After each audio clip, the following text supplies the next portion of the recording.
Ghost towers are springing up across Sydney. Now, just to make things clear, they're not haunted, but they're just packed with empty apartments as developers release new high-rise apartments into what's already a saturated unit market. Statistics show that there are 26,000 apartments set to hit Sydney this year alone, adding to the 28,000 apartments that were built last year.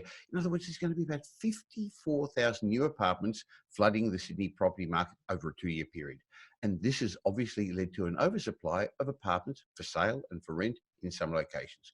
So to get a better understanding of what's going on and what it means to property investments, let's get the lowdown from Dr. Andrew Wilson, Australia's leading housing economist and chief economist for myhousingmarket.com.au. Welcome, Andrew.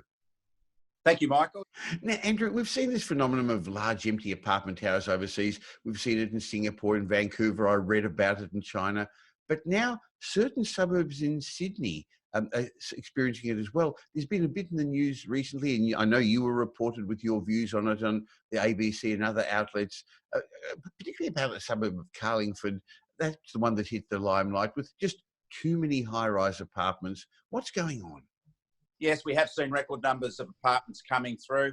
It is difficult to match supply and demand in real time. So that does mean we get an overhang, particularly in the Sydney market. But both the Sydney and Melbourne markets really were very strong in terms of demand for apartments early in the cycle. Now we've got the other end of that where the demand isn't as strong and we've got peak supply.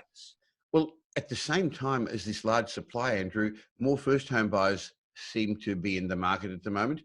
And that has taken away a pool of tenants. And I'm not sure that the first home buyers really want to buy in those big apartment towers. They were really built for investors.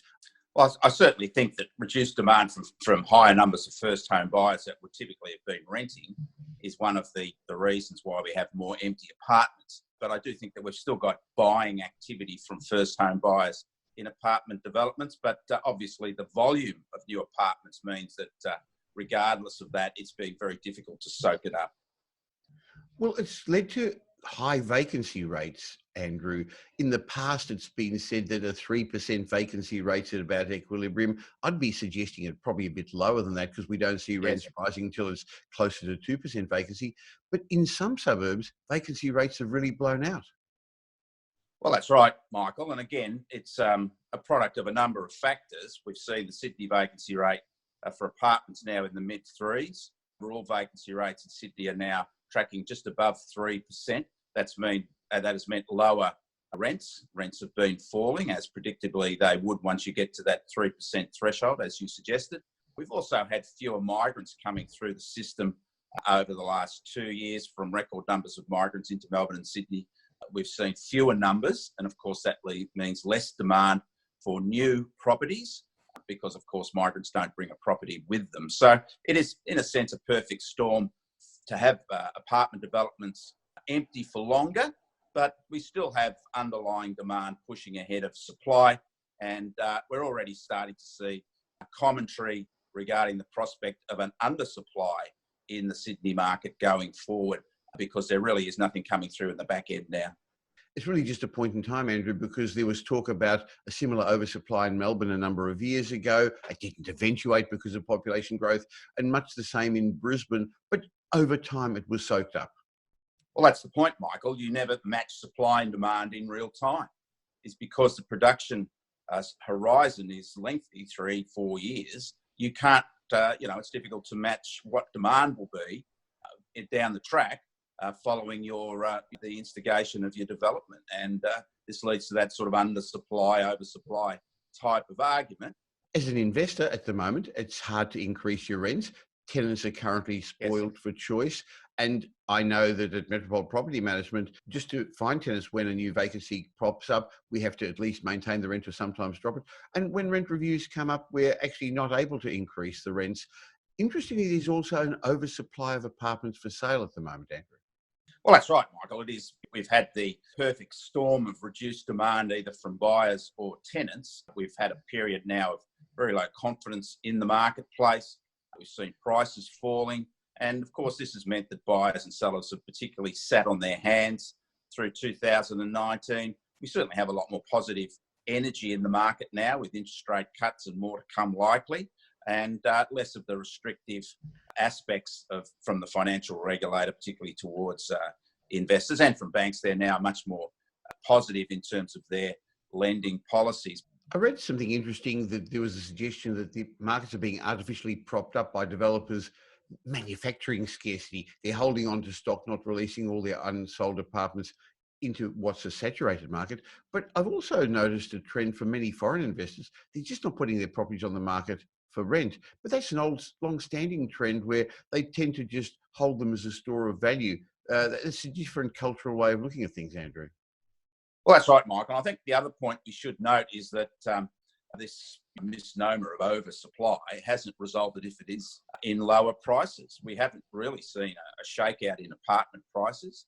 In fact, the apartment market, which of course includes established apartments, has performed better than the detached dwelling market, the house market. Apartments have actually done better than houses in this period of low confidence. And I think one of the factors is that does reflect that developers haven't got into a fire sale for their product yet. I see an interesting trend moving forward with two tiers of apartments. The older ones that when you and I grew up used to be called flats, which were built solidly, a 2-3-story walk up with better floor plans and higher land to asset ratio because there were only smaller a number of them, the blocks. And now all these new towers, and there's a bit of a scare about the new towers. There's been bad building practices. Yes. I jokingly say they're built out of paper mache. Investors are worried about buying into them. And in some ways, poor building practices and not building the right stock.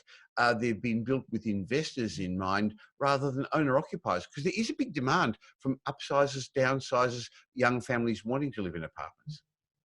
Yeah, that's right, Michael. And I guess it never rains, it pours. And obviously there's a current debate on in Sydney about the quality of structure. We've had the Mascot Towers tenants and owners having to vacate because of the lack of structural integrity. We also had the Opal development having similar problems. It's like once is okay, twice perhaps a coincidence, but if it happens 3 times, there's a trend there. And that would be a worry for those thinking of buying a new apartment, of course, that we need some clarity in terms of the structural integrity of what's being built in Sydney and Melbourne. I mean, Melbourne has issues about the cladding on a lot of these buildings, whether it's appropriately fireproof. So having said that, we've spoken about it before, apartments are a way more and more of us are going to want to live. It's Sydney and Melbourne in many ways Manhattanizing. The trouble is not every apartment's going to make a good investment in the long term. Be very careful. And I'd be looking for boutique blocks, those old blocks of flats that we talked about, not right on the main road, but maybe 100 metres, 200 metres away. So you've still got all the amenity in the nice suburbs, which are being gentrified, but dial in the side streets and still proximity to the shops, to the transport. So sure, we've got ghost towers at the moment. In a couple of years' time, we'll look back and we'll laugh at that story. Yes. And so when I first read about the ghost towers, Andrew, I actually remember when I was in Sydney a number of years ago, I went on a ghost tour and it was something very different. A great tour of the rocks at nighttime, and you can see where all the interesting things happened around the rocks. Sydney is a great livable city. It's a world-class city. Yes. We're going to work through this too, aren't we? Well, that's right. That's right, Michael. And I don't think there's terribly many ghost towers down around the rocks area. Yeah, the ghost tour was more of Sydney's shady past, but that's another story. Thanks for your chat today, Andrew. Look forward to catching up again next week. Thank you, Michael.